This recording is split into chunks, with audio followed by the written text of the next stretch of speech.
আসসালামু আলাইকুম, আমন্ত্রণ মাই টিভি সংবাদে আপনাদের সাথে আছি আমি ফারহান ইয়াসমিন। শুরুতে জানিয়ে দিচ্ছি সংবাদ শিরোনাম। রাজধানী সহ দেশের বিভিন্ন স্থানে বৃষ্টি হওয়ায় কিছুটা স্বস্তি। সোমবারের পর বাড়বে বৃষ্টিপাত, বঙ্গোপসাগরে লঘুচাপ সৃষ্টির আশঙ্কা।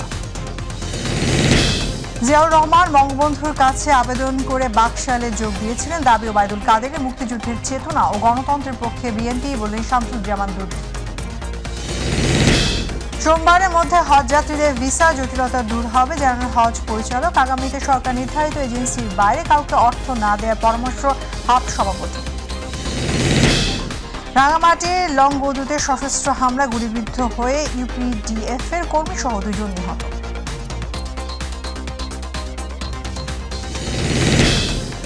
পদ্মা সেতু দিয়ে চলাচল শুরুর পর ট্রেন ও যাত্রীর চাপ বাড়লেও বাড়েনি কুষ্টিয়া রেল স্টেশনের সুযোগ সুবিধা। ঝুঁকি নিয়েই চলাচল করতে হচ্ছে যাত্রীদের।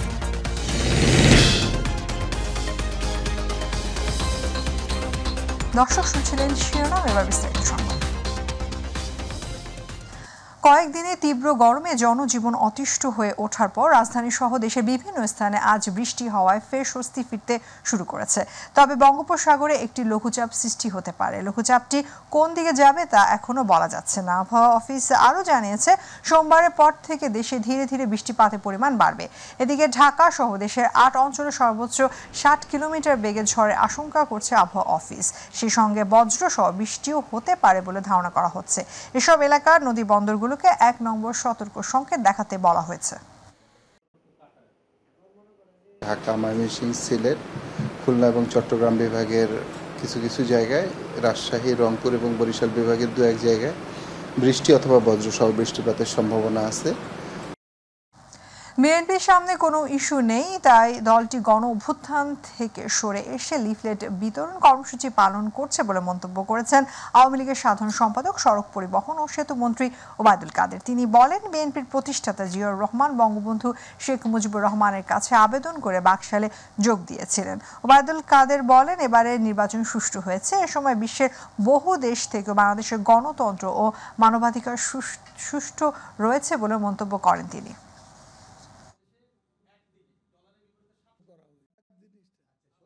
আমি মির্জা ফখরুলকে বলতে চাই, আপনাদের প্রতিষ্ঠাতা, আপনাদের নেতা জিয়াউর রহমান অফিসিয়ালি বঙ্গবন্ধুর কাছে আবেদন করে বাকশালের সদস্য হয়েছে। আবেদন করে সেটার কি জবাব দেবেন? বিএনপির ভাইস চেয়ারম্যান শামসুজ্জামান দুদু বলেছেন, বিএনপি ভোট বর্জন করে মুক্তিযুদ্ধের চেতনা ও গণতন্ত্রের পক্ষে অবস্থান নিয়েছে। দেশবাসী এই সিদ্ধান্তকে অকুণ্ঠ সমর্থন দিয়েছে। সকালে যশোর শহরের বড়বাজার নির্বাচন বর্জনের আহ্বান জানিয়ে লিফলেট বিতরণ কর্মসূচি উদ্বোধন করে তিনি এই কথা বলেন। বর্তমান সরকার, নির্বাচন কমিশন, প্রশাসন সহ সবকিছু ধ্বংস করে দিয়েছে বলে অভিযোগ করেন বিএনপির এই নেতা।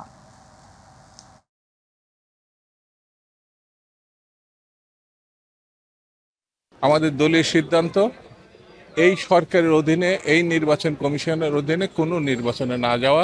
তার বাইরে যখন আমার দলে যে পর্যায়ের লোকই নির্বাচনের নামে যাবে, সেই মুহূর্ত থেকে সে আর দলের কোনো প্রাথমিক সদস্যও না। সেই জন্য আমার লোকরা নির্বাচনে যাচ্ছে, এটা ঠিক না। হজ যাত্রীর টাকা নিয়ে উধাও হয়েছে 2 এজেন্সি। ফলে হজে যেতে নিবন্ধন করা 468 জনের হজ যাত্রা হয়ে পড়েছে অনিশ্চিত। এরই মধ্যে এজেন্সি 2টি শীর্ষ কর্মকর্তাদের দেশ ত্যাগে নিষেধাজ্ঞা চেয়ে স্বরাষ্ট্র মন্ত্রণালয়ে চিঠি দিয়েছে ধর্ম মন্ত্রণালয়। তবে ভিসা নিয়ে যে এজেন্সিগুলো জটিলতার সৃষ্টি করেছে, ধর্ম মন্ত্রণালয়ের উদ্যোগে তা রবি অথবা সোমবারের মধ্যে শেষ হতে যাচ্ছে বলে জানিয়েছেন হজ পরিচালক মোহাম্মদ কামরুজ্জামান। আজ সে পর্যন্ত মোট 80,117টি ভিসার মধ্যে মাত্র 3,306 জন হজযাত্রীর ভিসা বাকি রয়েছে। সরকার নির্ধারিত এজেন্সি ছাড়া কাউকে টাকা না দিতে হজযাত্রীদের প্রতি অনুরোধ জানিয়েছেন হাব সভাপতি এম শাহাদাত হোসেন তসলিম। ইনশাআল্লাহ খুব সুন্দর পরিবেশ, কোনো জটিলতা নাই। আমাদের হজ ক্যাম্পের পরিবেশ ভালো লেগেছে, ভালো আছে। আমাদের সম্মানিত হজযাত্রীগণ তাদের জন্য ভিসা সম্পন্ন করেন, টিকিট সম্পন্ন হয় এবং তাদের ফ্লাইটটা নিশ্চিত করে তাদেরকে সৌদি আরবে পাঠানো, সেই বিষয়টি আমরা ফোকাসে রাখছি। আর বাকি যারা ডিফল্টার তাদের বিরুদ্ধে কিন্তু ফোকাস করে শুনানি করে তারা এই প্রক্রিয়ার মধ্যে ইতিমধ্যে অন্তর্ভুক্ত হয়ে গেছে। আমাদের হজ যাত্রীদের মধ্যে একটা সচেতনতা থাকা দরকার যে হজ যে গমনের জন্য এনলিস্টেড সরকারের নির্ধারিত লাইসেন্সের এর কাছে টাকা দিবে, তাদের মাধ্যমে যাবে, এতে করে এর দায়িত্ব সরকার নিবে, হাব নিবে। দর্শক, এই মুহূর্তে আশকোনা থেকে হজ যাত্রার সর্বশেষ খবর জানাচ্ছেন প্রতিনিধি শাহজালাল জুয়েল। আপনি যেমনটি বলছিলেন, আপনি জানেন যে হজ যাত্রার আজ কিন্তু নবম দিন। আমি এখন দাঁড়িয়ে আছি রাজধানীর আশকোনার যে হজ ক্যাম্প রয়েছে সেখানে। এখানে কিন্তু হজের কার্যক্রম কিন্তু প্রতিদিনের মতোই চলছে। আপনারা দেখতে পাচ্ছেন হজ যাত্রীদের কিন্তু পাসপোর্ট এবং ভিসা বুঝিয়ে দিচ্ছেন তাদের প্রাইভেট এজেন্সিরা।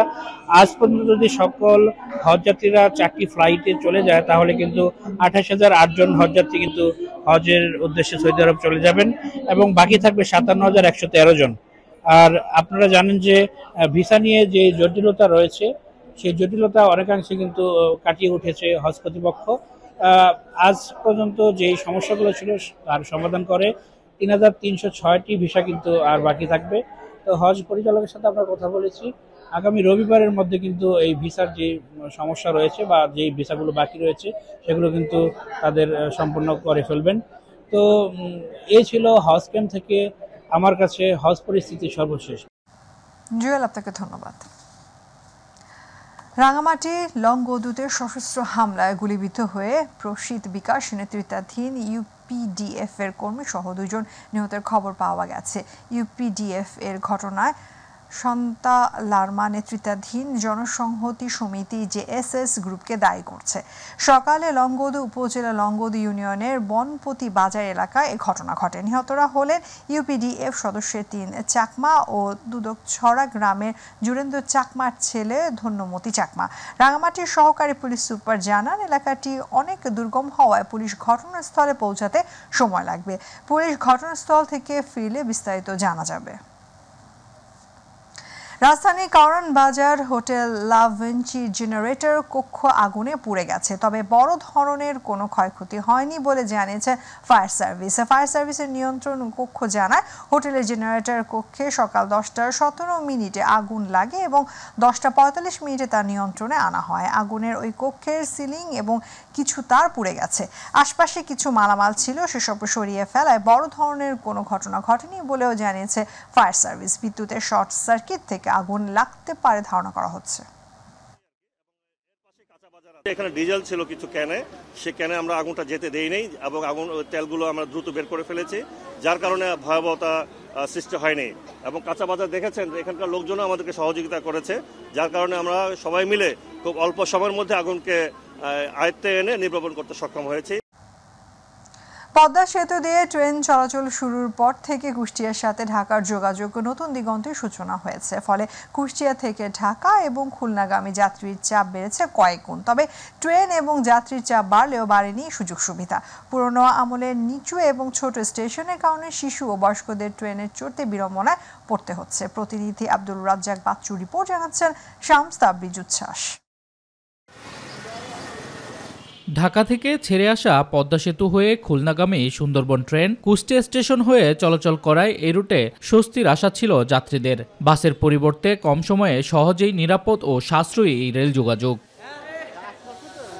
তবে ট্রেনের দৈর্ঘ্যের সঙ্গে কুষ্টিয়া কোর্ট স্টেশনের প্ল্যাটফর্মের দৈর্ঘ্য কম হওয়ায় নিয়মিত ভোগান্তিতে পড়তে হচ্ছে যাত্রীদের। ট্রেনে উঠতে রীতিমতো হিমশিম খেতে হয় নারী, বৃদ্ধ ও শিশুদের। প্ল্যাটফর্মটা এত নিচু যে 3টা ধাপ আমাদের সিঁড়ি দিয়ে আমাদের হ্যান্ডেল ধরে উঁচু জোর করে শক্তি খাটায় উঠতে হয়। আমরা যখন উঠতে যাই ট্রেনে তখন আমাদের কষ্ট হয়। নর্মাল বগিটা সাধারণত প্ল্যাটফর্ম ছাড়াই চলে যায়, তখন আমাদের ট্রেনে ওঠার ক্ষেত্রে বা নামার ক্ষেত্রে খুবই ভোগান্তিতে পড়তে হয়। আমরা দীর্ঘদিন ধরেই এই ভোগান্তিতে পড়ে আছি। এটা যদি উঁচু করে দেওয়া হয় প্ল্যাটফর্মটা তাহলে খুবই সুবিধা হয় আমাদের সবার জন্য। রেল লাইনের পাশে অতিরিক্ত দোকান, পথচারীদের জন্য রেলিং দেয় এবং প্ল্যাটফর্মের বাইরে হওয়ায় ট্রেন থেকে নামা ও ওঠার সময় ভোগান্তি পোহাতে হয়। হুড়োহুড়ি করে নামতে গিয়ে প্রায়ই ঘটছে নানা দুর্ঘটনা। পাশাপাশি নিয়মিতই দেখা যায় পকেটমারের উপদ্রব। বিভাগীয় কর্মকর্তা যারা বড় বড় অফিসার তারা দেখাশোনা করে, তারা এখান থেকে এসে সব কিছু দেখে শুনে গেছে, কখন কী করতে হবে তারা সব কিছু ঠিকঠাক করে নিয়ে গেছে। যে কোনো মুহূর্তে হয়তো টেন্ডারের মাধ্যমে এটা কাজ আরম্ভ হবে।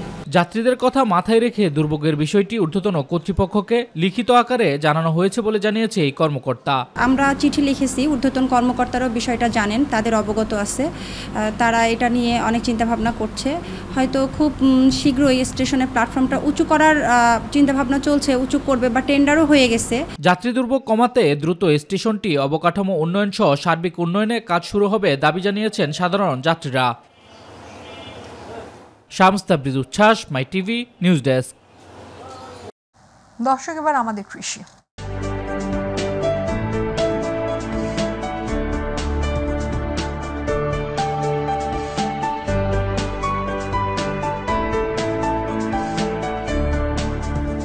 কুমিল্লার দেবিদ্বারে গ্রামাঞ্চলে জনপ্রিয় হয়ে উঠেছে ধান কাটার আধুনিক যন্ত্র কম্বাইন্ড হারভেস্টার মেশিন। অল্প সময় ও কম খরচে দ্রুত ধান মাড়াইয়ে এই যন্ত্রটি এখন কৃষকদের ভরসা হয়ে দাঁড়িয়েছে। এদিকে ধান কাটার জন্য যান্ত্রিক এ পদ্ধতি ব্যবহারে কৃষকদের উদ্বুদ্ধ করছে কৃষি বিভাগ। প্রতিনিধি মোহাম্মদ সোহেল রানা সোহেলের রিপোর্ট, জানাচ্ছেন এস.এম. হামিম। কুমিল্লা দেবিদ্বার উপজেলার ইউসুফপুর, শিবপুর, মহেশপুর গ্রামে স্বল্প খরচে ও কম সময়ে ধান কাটতে পারায় কৃষকদের কাছে জনপ্রিয় হয়ে উঠেছে কম্বাইন্ড হারভেস্টার। এই মেশিনের প্রতি ঘন্টায় 1.5 একর জমি ধান কাটা, মাড়াই, পরিষ্কার এবং প্যাকেটজাত করা যায়। কৃষিতে এমন যান্ত্রিক ব্যবহারের সুফলে খুশি কৃষকেরা। গরম কৃষকরা যে ধান কাটবো এরকম কৃষক এখন আর হওয়া যাইতেছে না। আমরা এই মেশিনটা পাওয়াতে আমাদের এই সবার উপকার হয়েছে। এই মেশিন আসাতে আমাদের অনেক সাশ্রয় হয়েছে। মেশিন ক্রয় করার পূর্বে দেখেছি এখন আমার পাশে সব কৃষক আমাকে সাড়া দিচ্ছে। আধুনিক পদ্ধতিতে ধান চাষ ও প্রাকৃতিক দুর্যোগের সময় যান্ত্রিক পদ্ধতিতে ধান কাটলে কৃষকদের লোকসান অনেকটাই কমবে বলে জানিয়েছে স্থানীয় কৃষি অফিস। প্রত্যেক বিঘাতে প্রায় 1 মণ করে ধান আমার বেশি উৎপাদিত হয়েছে শুধুমাত্র রাইস ট্রান্সপ্লান্টের মাধ্যমে রোপণের ফলে, এবং কৃষি শ্রমিকের যে খরচ সেটাতেও বেশ সাশ্রয় হচ্ছে এবং কৃষক এটাতে উদ্বুদ্ধ হয়েছে। দিন দিন আধুনিক কম্বাইন্ড হারভেস্টার মেশিন কৃষকদের জন্য সুফল বয়ে আনছে। যদি এই মেশিন কৃষকদের মাঝে স্বল্প মূল্যে সরবরাহ করা যায় তবে কৃষকেরা আরও লাভবান হবে বলে মনে করেন সংশ্লিষ্টরা। এস.এম. হামিম। সাতক্ষীরার তালায় ধান বোঝাই ট্রাক নিয়ন্ত্রণ হারিয়ে রাস্তার পাশে উল্টে 2 ধান কাটা শ্রমিক নিহত হয়েছে। এ সময় আহত হয়েছে আরও 7 শ্রমিক। সকালে খুলনা পাইকগাছা সড়কের হরিশে চন্দ্রকাঠি সর্দার বাড়ি বটতলা এলাকায় এ ঘটনা ঘটে। আহত জাহিদুল ইসলাম জানান, কয়রা থেকে 13 জন শ্রমিক গোপালগঞ্জ এলাকায় ধান কেটে মজুরি হিসেবে 25 থেকে 30 মণ ধান পায়। তারা ধান নিয়ে ট্রাকে বাড়ি ফেরার পথে শনিবার সকালে সড়ক দুর্ঘটনায় সাইদুল গাজী ও মনিরুল ইসলাম নিহত হয়। তালা থানার ভারপ্রাপ্ত কর্মকর্তা জানান, নিহত 2 জনের মরদেহ উদ্ধার করে সাতক্ষীরা সদর হাসপাতাল মর্গে পাঠানো হয়। হঠাৎ সিলেট নগরীতে হোল্ডিং ট্যাক্স বা গৃহকর অস্বাভাবিক হারে বৃদ্ধি করায় ফুঁসে উঠেছে নগরবাসী। গেল 30 এপ্রিলে এক নোটিশে পঞ্চবার্ষিকী মূল্যায়নের নতুন গৃহকর নির্ধারণ করে নগর কর্তৃপক্ষ। অযৌক্তিক গৃহকর আরোহ না করে সহনীয় পর্যায়ে গৃহকর আরোপের দাবি ভুক্তভোগীদের। সিলেট থেকে শাহিন আহমেদের ক্যামেরায় মৃণাল কান্তি দাসের প্রতিবেদন। সিলেট নগরবাসীর নতুন আতঙ্কের নাম হোল্ডিং ট্যাক্স বা গৃহকর। হঠাৎ অস্বাভাবিক হারে গৃহকর বৃদ্ধির ফলে নগর জুড়ে ভবন মালিকদের মধ্যে বিরাজ করছে চরম অস্থিরতা। পঞ্চবার্ষিকী পরিকল্পনা অনুযায়ী 2019-20 অর্থ বছরের পর আর কোনো গৃহকর বৃদ্ধি করা হয়নি। দীর্ঘ বছর পর গৃহকর বৃদ্ধিতে অস্বাভাবিক বৃদ্ধি মনে করছে ভুক্তভোগীরা। আমরা চাই আপনার আগর বৃহৎ থাকুক অথবা সামান্য এগুলোর সাথে মানে তাতে জীবনযাত্রা ব্যয় না বাড়ে। এত টাকা বেড়ে গেছে, এত টাকা বৃদ্ধি পাইছে, যারা অ্যাসেসমেন্ট করছে আমার মনে হচ্ছে অ্যাসেসমেন্ট যাদেরকে করানো হয়েছে এরা সিলেট বিদ্বেষী। হঠাৎ করে বাড়াইয়া হঠাৎ করে আমরা দেখাইয়া এই যে অস্বাভাবিক গৃহকর সহনীয় পর্যায়ে নিয়ে আসার দাবিতে মানববন্ধন ও প্রতিবাদ সমাবেশ করছে সামাজিক ও রাজনৈতিক দলের নেতৃবৃন্দ। অযৌক্তিকভাবে গৃহকর বাড়ানো মরার উপর খাড়ার গায়ের মতো মনে করছেন নগরবাসী। যারা বিল্ডিং এরা আরো সামান্য বাড়াই এখন যে হারে কথা বাড়ান সেটা নগরবাসী কথাটা জুলুম করে। নীলা তো বাড়ার কথা এতদিন বছরের পর বছর দিয়েছে, এখন হঠাৎ মানে মারাত্মক বেশি। নগরবাসীর দাবির প্রেক্ষিতে সহনীয় পর্যায়ে গৃহকর নিয়ে আসার জন্য স্থানীয় কাউন্সিলর সহ সিটি কর্পোরেশনের সকল কর্মকর্তারা এলাকায় জরিপ করে পুনঃ গৃহকর নির্ধারণের আশ্বাস দেন সিসিক মেয়র। আমি সবসময় বলি না যে আমি আপনাদের সেবক, এই নগরবাসীর সেবক। সেবকের কাজ তো মানুষকে নির্যাতন করা না। আমরা সহনীয় অবস্থায় স্মার্টলি মানুষকে যাতে সেবা দিতে পারে এই লক্ষ্যে কাজ করব। হোল্ডিং ট্যাক্স বা গৃহকর নাগরিক সুযোগ সুবিধা বৃদ্ধির জন্য প্রধান উৎস হলেও তা নির্ধারণে নগরবাসীর মতামতের ভিত্তিতে পুনঃ গৃহকর নির্ধারণের দাবি সিলেটবাসীর। মৃণাল কান্তি দাস, মাই টিভি। সংবাদের শেষ প্রান্তে আমরা জাগার আগে সংবাদ শিরোনামগুলো জানিয়ে দিচ্ছি আরো একবার।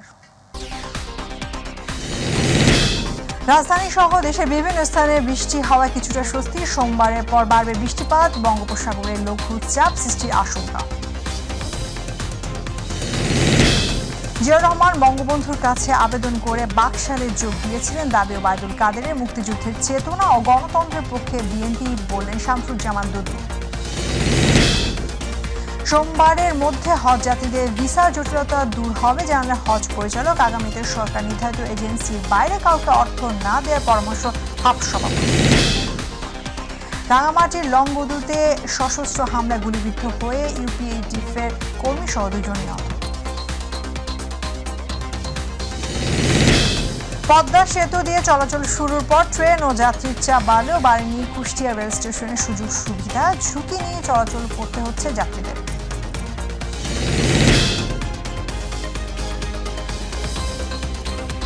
এ ছিল আমাদের 1 ঘন্টার আয়োজন। মাইটিভি সংবাদ দেখতে ভিজিট করুন youtube/mytvbd নিউজ, মাইটিভি অনুষ্ঠান দেখতে ভিজিট করুন youtube/mytv বাংলা, facebook/mytv বাংলা। আমাদের পরবর্তী সংবাদ দেখার আমন্ত্রণ জানিয়ে এখনকার সংবাদ এখানেই শেষ করছি। আল্লাহ হাফেজ।